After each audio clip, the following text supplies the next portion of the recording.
ಮಾಂತಾ ಕಾಲರಾತ್ರಿಯ ಭಯಾನಕ ರೂಪ ಮತ್ತು ರಕ್ತಬೀಜನ ಮಹಾನಾಶ ಇದನ್ನು ನಾವು ತಿಳಿದಿದ್ದೇವೆ. ಆದರೆ ಆ ಮಹಾಯುದ್ಧದ ನಂತರ ಏನು ಸಂಭವಿಸಿತೆಂದು ನೀವು ಗೊತ್ತಾ? ದೇವಿ ಪಾರ್ವತಿ ದುರ್ಮಾರ್ಗಿಗಳನ್ನು ನಾಶ ಮಾಡಿ ಕೈಲಾಸಕ್ಕೆ ಹಿಂತಿರುಗಿದಾಗ ಆ ಕೃಷ್ಣ ವರ್ಣದ ಕಪ್ಪು ರೂಪ ಶಾಶ್ವತವಾಗಿ ಬಿಟ್ಟಿತು. ಮತ್ತು ಹೇಗೆ ಆ ಕಪ್ಪು ರೂಪದಿಂದ ಮುಕ್ತವಾಗಿ ದೇವಿ ಪಾರ್ವತಿ ಶಂಖ ಮತ್ತು ಚಂದ್ರನಿಗೂ ಹೆಚ್ಚು ಪ್ರಕಾಶಮಾನವಾದ ಬಿಳಿವರ್ಣದವಾಯಿತು. ಇಂದು ನಾವು ತಿಳಿದುಕೊಳ್ಳೋಣ ನವರಾತ್ರಿಯ 8ನೇ ದಿನದ ಅಧಿಷ್ಠಾತ್ರಿ ಯಾರು, ಪರಮ ಪವಿತ್ರ ಮಾಂತಾ ಮಹಾಗೌರಿ ಈ ಅದ್ಭುತ ಕಥೆ. ಕಥೆಯನ್ನು ಆರಂಭಿಸುವ ಮೊದಲು ಕಾಮೆಂಟ್ನಲ್ಲಿ ಬರೆಯಿರಿ ಜೈ ಮಾಂತಾ ಮಹಾಗೌರಿ ಮತ್ತು ಲೈಕ್ ಮತ್ತು ಸಬ್ಸ್ಕ್ರೈಬ್ ಮಾಡಿ ನಮ್ಮ ಬೆಂಬಲ ನೀಡಿ. ಈ ಕಥೆ ಆರಂಭವಾಗುತ್ತದೆ ಅಲ್ಲಿ 7ನೇ ದಿನದ ಕಥೆ ವಿರಾಮ ಪಡೆದಿದ್ದದ್ದು. ರಕ್ತಬೀಜ, ಶುಂಭ ಮತ್ತು ನಿಶುಂಭ ಎಲ್ಲರನ್ನೂ ನಾಶ ಮಾಡಲಾಗಿದೆ. ಬ್ರಹ್ಮಾಂಡದಲ್ಲಿ ಮತ್ತೆ ಶಾಂತಿ ಸ್ಥಾಪಿತವಾಯಿತು. ಆದರೆ ಈ ಮಹಾಯುದ್ಧದ ನಂತರ ದೇವಿ ಪಾರ್ವತಿಗಳೊಂದಿಗೆ ಒಂದು ವಿಚಿತ್ರ ಘಟನೆ ನಡೆಯಿತು. ಯುದ್ಧದ ಅಂತ್ಯ ನಂತರ ಅವಳ ಕಾಲರಾತ್ರಿ ರೂಪ ಮತ್ತು ಆ ರೂಪದ ಕೃಷ್ಣವರ್ಣ ಅವಳ ಶರೀರದಲ್ಲಿ ಶಾಶ್ವತವಾಗಿ ಉಳಿಯಿತು. ಅವಳ ಮೂಲ ಗೌರವರ್ಣ ಅಂದರೆ ಹಳದಿ ಬಣ್ಣ ಆ ಕತ್ತಲೆಯ ಕೆಳಗೆ ಮುಚ್ಚಿಬಿಟ್ಟಿತು. ದೇವಿ ಪಾರ್ವತಿ ಯುದ್ಧದ ನಂತರ ಕೈಲಾಸಕ್ಕೆ ಹಿಂದಿರುಗಿದಾಗ ಭಗವಾನ್ ಶಿವ ಅವರನ್ನು ನೋಡಿ ನಗಿದರು. ಅವರು ತಮ್ಮ ಪ್ರಿಯ ಪತ್ನಿಯನ್ನು ಸ್ನೇಹದಿಂದ ಚುಡಾಯಿಸಲು ಆರಂಭಿಸಿದರು. ಅವರು ಅವಳ ಕಪ್ಪು ವರ್ಣವನ್ನು ನೋಡಿ ಕಾಳಿ ಅಥವಾ ಶ್ಯಾಮ ಎಂದು ಕರೆದರು. ಭಗವಾನ್ ಶಿವನ ಈ ಹಾಸ್ಯ ದೇವಿ ಪಾರ್ವತಿಗೆ ಇಷ್ಟವಾಗಲಿಲ್ಲ. ಅವರು ತಮ್ಮ ಪತಿಯ ಗೌರವರ್ಣಿ ಹೆಂಡತಿಯಾಗಿ ಪರಿಚಿತರಾಗಿದ್ದರು. ಆದರೆ ಈಗ ಅವಳನ್ನು ಕಾಳಿ ಎಂದು ಕರೆದರು. ಅವರು ತಮ್ಮ ಮೂಲ ಗೌರವರ್ಣವನ್ನು ಹಿಂತಿರುಗಿಸಲು ಆತುರಗೊಂಡರು. ದೇವಿ ಪಾರ್ವತಿ ದೃಢ ನಿರ್ಧಾರ ತೆಗೆದುಕೊಂಡಳು. ಅವಳು ಕೈಲಾಸವನ್ನು ತೊಟ್ಟು ಮತ್ತೆ ಘೋರ ತಪಸ್ಸು ಮಾಡಲು ಕಾಡಿಗೆ ಹೋದಳು. ಈ ಬಾರಿ ಅವಳು ತನ್ನ ಗೌರವರ್ಣ ಮರಳಿ ಪಡೆಯಲು ಪರಮಪಿತಾ ಬ್ರಹ್ಮನ ತಪಸ್ಸು ಪ್ರಾರಂಭಿಸಲೆ. ಅವಳು ವರ್ಷಗಳ ಕಾಲ ಚಲಿಸದೆ ಘೋರ ತಪಸ್ಸಿನಲ್ಲಿ ಮಿಗಿಲಾಗಿದ್ದಳು. ಅವಳ ಘೋರ ತಪಸ್ಸಿನಿಂದ ಸಂತೋಷಗೊಂಡು ಪರಮಪಿತಾ ಬ್ರಹ್ಮನು ವ್ಯಕ್ತರಾದರು. ಬ್ರಹ್ಮನು ಹೇಳಿದರು, ಏ ದೇವಿ, ನಿಮ್ಮ ತಪಸ್ಸಿನಿಂದ ನಾನು ಸಂತೋಷಪಟ್ಟೆ. ನೀವು ಯಾವ ವರ ನೀಡಬೇಕು ಎಂಬುದನ್ನು ಇಚ್ಛಿಸುತ್ತೀರಿ? ದೇವಿ ಹೇಳಿದರು, ಏ ಪಿತಾಮಹ, ನಾನು ನಮ್ಮ ಕೃಷ್ಣ ವರ್ಣರಿಂದ ಮುಕ್ತವಾಗಿಯೂ ನನ್ನ ಪುನಃ ಗೌರವರ್ಣವನ್ನು ಪಡೆಯಲು ಬಯಸುತ್ತೇನೆ. ಬ್ರಹ್ಮನು ನಗುತ್ತಾ ಹೇಳಿದರು, ತಥಾಸ್ತು. ಅವರು ದೇವಿಗೆ ಸೂಚಿಸಿದರು, ಏ ದೇವಿ, ನೀವು ಹಿಮಾಲಯದಲ್ಲಿ ಇರುವ ಪವಿತ್ರ ಮಾನಸರೋವರ ಕೆರೆಗೆ ಹೋಗಿ ಸ್ನಾನ ಮಾಡಿ. ದೇವಿ ಪಾರ್ವತಿ ಬ್ರಹ್ಮನ ಸೂಚನೆಗಳಂತೆ ಮಾನಸರೋವರ ಕೆರೆಗೆ ಹೋದಲ್ಲೆ. ಅವರು ಜಗತ್ತಿನಲ್ಲಿ ಆ ದಿವ್ಯ ಶೀತಲ ನೀರಿನಲ್ಲಿ ಮುಳುಗಿದರು. ನೀರು ಅವರ ಕೃಷ್ಣ ವರ್ಣದ ದೇಹವನ್ನು ಸ್ಪರ್ಶ ಮಾಡಿದಂತೆ ಒಂದು ಅದ್ಭುತ ಘಟನೆ ನಡೆಯಿತು. ಅವರ ಕಾಳಿ ಚರ್ಮವು ಅದು ಒಂದು ಕೋಶ ಅಂದರೆ ದಾಳದಂತೆ ಅವರ ದೇಹದಿಂದ ವಿಭಜಿಸಲು ಪ್ರಾರಂಭಿಸಿತು. ಮತ್ತು ಆ ಕಪ್ಪು ದಾಳ ತೆಗೆದುಹಾಕಿದ ನಂತರ ನೀರಿನೊಳಗಿಂದ ದೇವಿ ಪಾರ್ವತಿಯ ಮೂಲರೂಪ ಹೊರಹೊಮ್ಮಿತು. ಅವರು ಮಹಾಗೌರಿಯಾಗಿದ್ದಳು. ಅವಳ ದೇಹ ಅತ್ಯಂತ ಬಿಳಿ ಮತ್ತು ಶೋಭಾಶಾಲಿಯಾಗಿತ್ತು. ಅವರು ಶಂಖ, ಚಂದ್ರ ಮತ್ತು ಕುಂದ ಹೂವಿನಂತೆ ಶ್ವೇತವಾಗಿದ್ದರು. ಅವರು ಮಿನ್ನಲಿನ ಪ್ರಕಾಶದಂತೆ ಪ್ರಭಾಮಯರಾದರು. ಮಾಂತಾ ಮಹಾಗೌರಿ ರೂಪ ಪರಮಶಾಂತ ಮತ್ತು ಪವಿತ್ರವಾಗಿದೆ. ಅವರು 8 ವರ್ಷಗಳ ಬಾಲಕಿಯ ರೂಪದಲ್ಲಿ ಪೂಜಿಸಲ್ಪಡುತ್ತಾರೆ. ಅವರು ಬಿಳಿ ವಸ್ತ್ರಗಳನ್ನು ಧರಿಸುತ್ತಾರೆ ಮತ್ತು ಅವರ ವಾಹನವೂ ಬಿಳಿ ಎಮ್ಮೆ. ಅವರ 4 ಭುಜಗಳು ಇವೆ. ಅವುಗಳಲ್ಲಿ ಅವರು ತ್ರಿಶೂಲ, ಡಮರು, ವರದ ಮುದ್ರ ಮತ್ತು ಅಭಯ ಮುದ್ರಾವನ್ನು ಹಿಡಿದಿದ್ದಾರೆ. ಅವರು ಭಕ್ತರ ಜನ್ಮ ಜನ್ಮಾಂತರದ ಪಾಪಗಳನ್ನು ತೊಳೆದಿದ್ದಾರೆ. ಇದು ಪವಿತ್ರತೆಯ ದೇವಿ ಮಾಂತಾ ಮಹಾಗೌರಿ ಅವರ ಅತಿದೈವಿಕ ಕಥೆ. ಇದು ನವರಾತ್ರಿಯ 9 ದೈವಿಕ ರಾತ್ರಿಗಳಲ್ಲಿ 8ನೇ ದಿನದ ಪವಿತ್ರ ಕಥೆ. ಆದರೆ ಈ 8 ದಿನಗಳ ಪ್ರಯಾಣದ ನಂತರ ದೇವಿ ತಪಸ್ಸು, ಯುದ್ಧ ಮತ್ತು ಪವಿತ್ರತೆಯನ್ನು ಮೀರಿ ಅವರ ಅಂತಿಮ ಮತ್ತು ಅತ್ಯುತ್ತಮ ರೂಪ ಯಾವುದು? ಆ ದೇವಿ ಯಾರು? ಅವರು ಭಕ್ತರಿಗೆ ಅಣಿಮ, ಮಹಿಮ ಮತ್ತು ಎಲ್ಲ ಸಿದ್ಧಿಗಳನ್ನು ನೀಡುತ್ತಾರೆ. ಮತ್ತು ಯಾಕೆ ಅವರು ಸಿದ್ಧಿದಾತ್ರಿ ಎಂದು ಕರೆಯಲ್ಪಡುತ್ತಾರೆ? ಈ ಕಥೆ ನಿಮಗೆ ಇಷ್ಟವಾದರೆ ವಿಡಿಯೋವನ್ನು ಲೈಕ್ ಮಾಡಿ ಮತ್ತು ಶೇರ್ ಮಾಡಿ.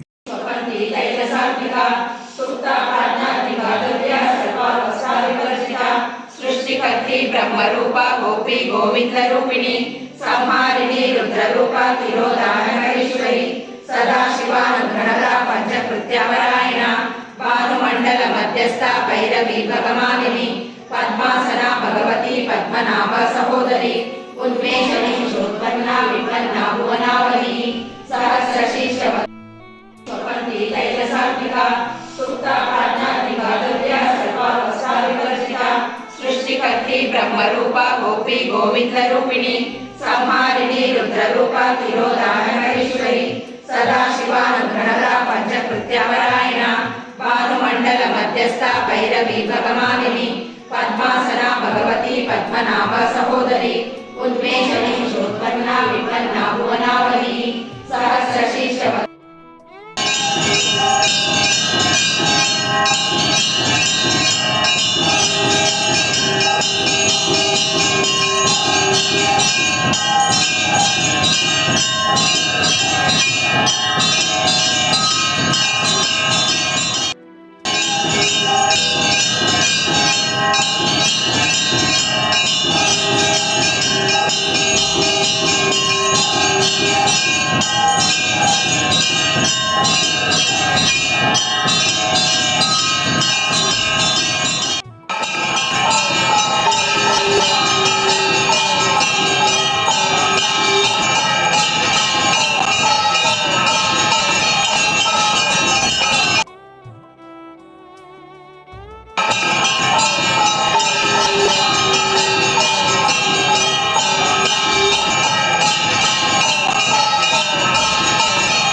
ನಿತ್ಯ ಕ್ಷೀಣ निरुपमा निर्वाण सुखदायिनी नित्या षोडशिका रूपा श्रीकंठात्मशरीरिणी प्रभावती प्रभारूपा प्रसिद्धा परमेश्वरी मूल प्रकृति व्यक्ता व्यक्ता वैपूरिता नित्य क्षीणा निरुपमा निर्वाण सुखदायिनी नित्या षोडशिका रूपा श्रीकंठात्मशरीरिणी प्रभावती प्रभारूपा प्रसिद्धा परमेश्वरी मूल प्रकृति व्यक्ता व्यक्ता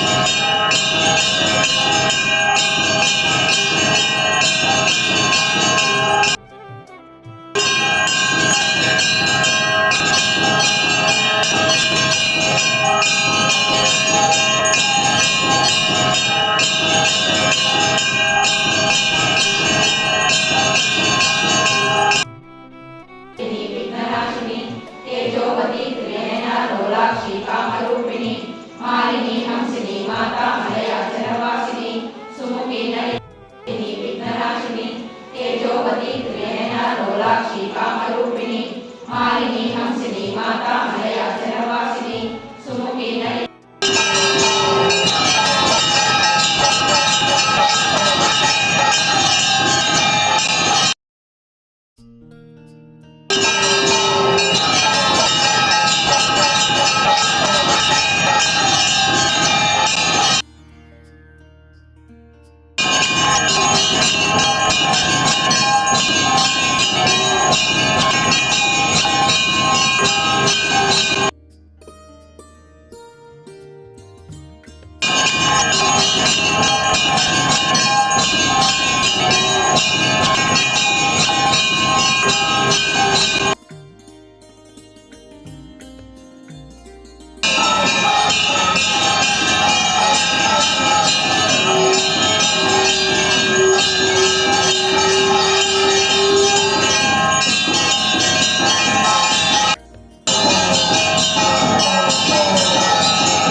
दैतारण्य धोनी नक्षत्रे मेषराशि जातायाः आमेले पवन शर्मा उत्तर नक्षत्र राशि कन्या राशि जातस्य आमेले भवानी नाम्याः